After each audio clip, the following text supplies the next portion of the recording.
All right, my Gemini friends, how are you today? Aaron here, bringing you your monthly horoscope for April 2020. We've got a pretty calm-ish month with a lot of growth, okay? Not a whole lot going on astrologically, but at the same time, impactful, meaningful transits and aspects.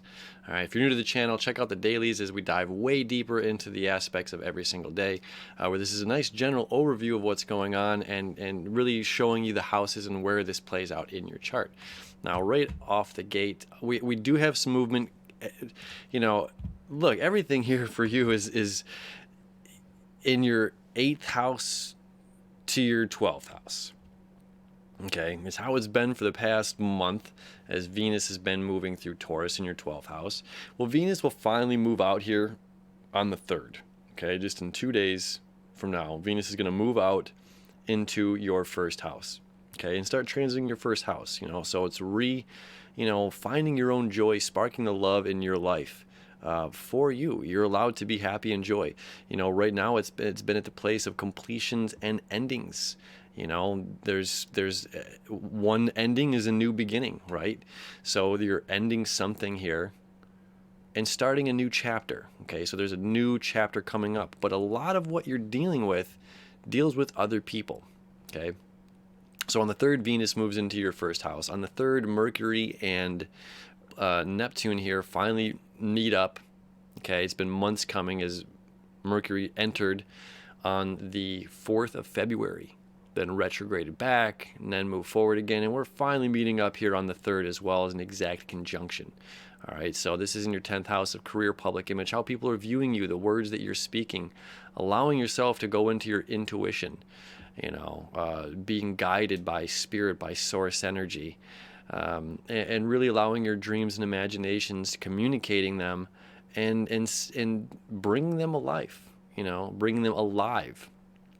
And as those two connect, they're also connecting here with this Jupiter-Pluto conjunction that's happening here in your 8th house.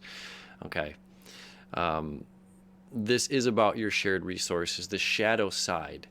Okay, so you could be dealing with more difficult stuff as far as your relationships with other people go, and how you are, what you have as common grounds, a common workspace or a home, a living space. It'd be more 4th house, but some sort of a business partnership that's going on here with you and somebody else.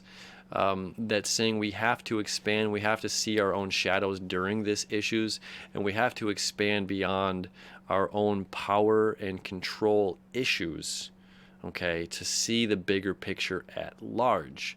Now you've got Mars here in your 9th house, Saturn's in your 9th house, thereabouts. It still might be in your 8th, depending on where you're at as a Gemini.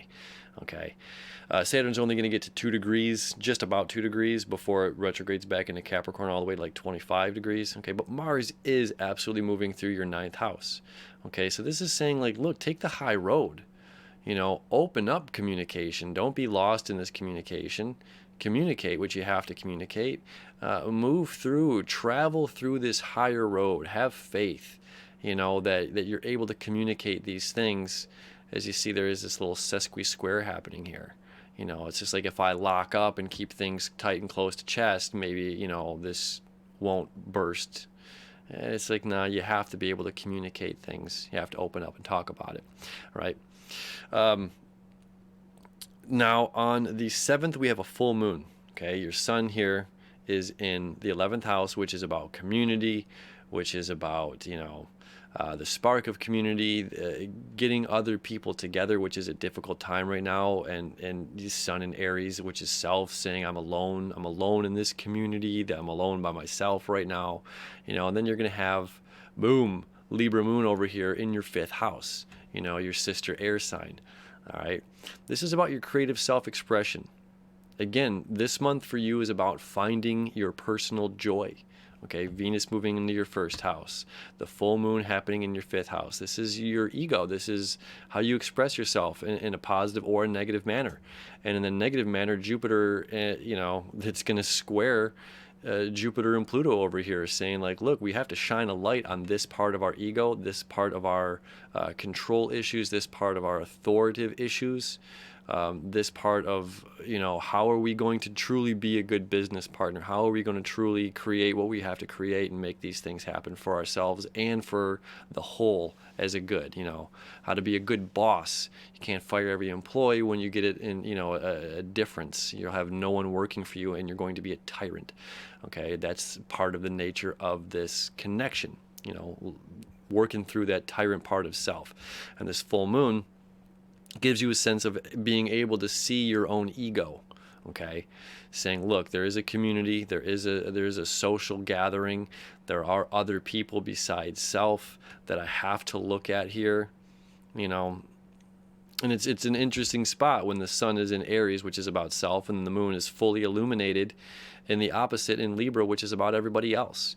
And for you, the sun is in a place of about everybody else, and Libra, the 5th house for you, is about your personal ego.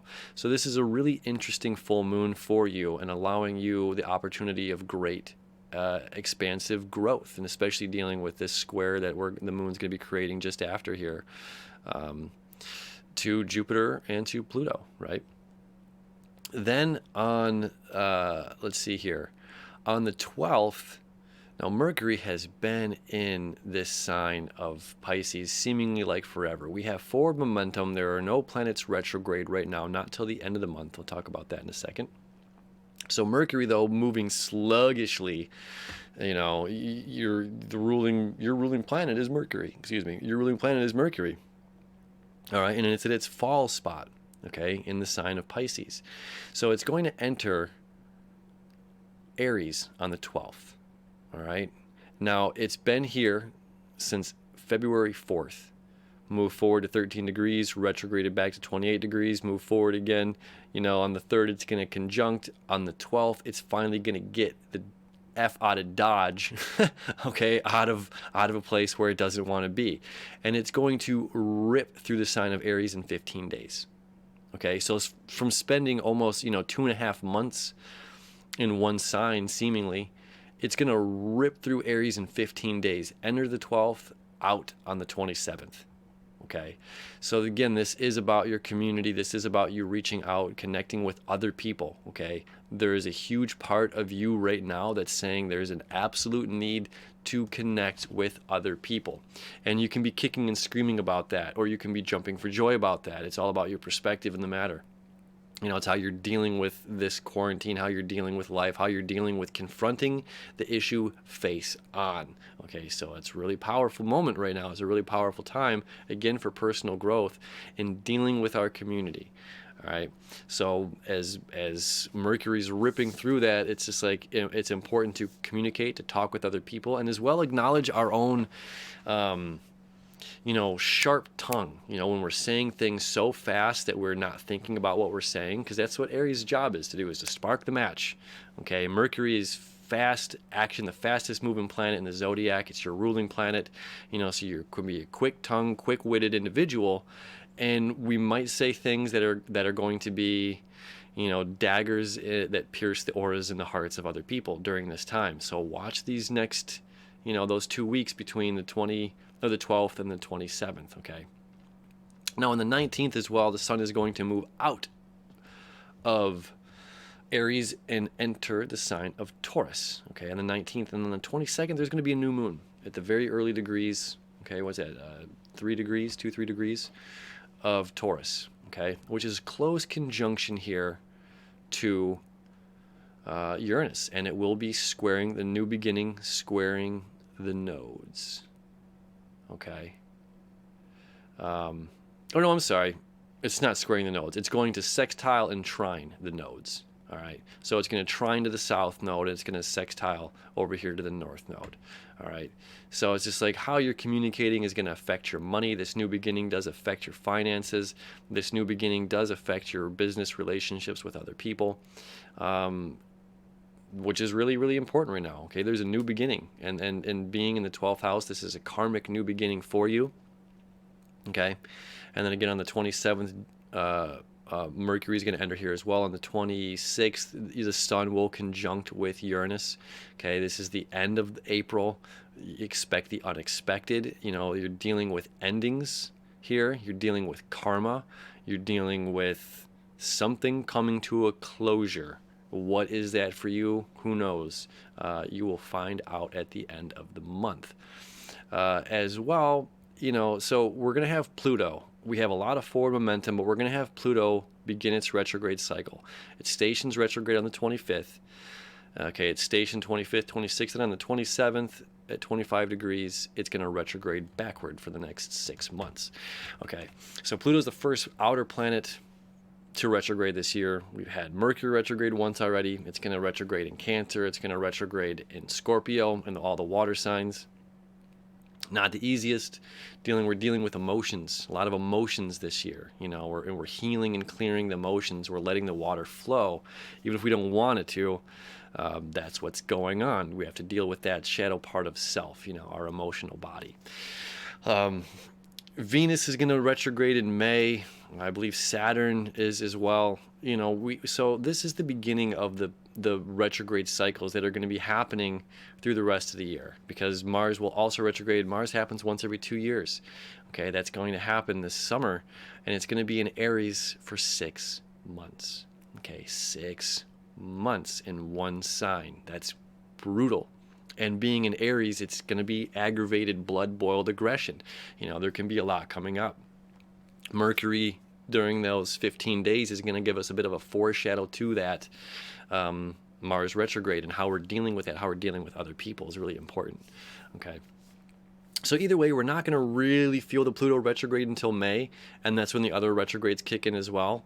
And considering that Venus will be in your first house, and we have a lot of growth going on. Again, there's a re-falling in love with self, and just I'm giving you the little bit of foreshadow of this retrograde. It's like, what about myself do I love? What about myself does need to change? What about myself? Looking at both sides of the coin. You have to look at both sides of the coin. Oftentimes when we look at somebody else and say, I dislike this about you, those 3 fingers pointing back at us. So what is it about ourselves, that we dislike in that other person? And being in your first house, it is all about self, right? So what about self is going on that we need to change? What about self do I need to fall in love with and really love and respect myself? What is it that I really need to recognize my own shadow, okay, to deal with that other stuff going across the way with Jupiter and Pluto, and bring change and fruition into my life to allow peace and happiness and the flowers to bloom and blossom as they're supposed to every spring, right? So it's a beautiful month of growth ahead, okay, leading into May, which is going to be a lot more interesting. Okay, so enjoy this time of growth. Take it one day at a time, right? And hopefully we'll see you for the dailies. All right.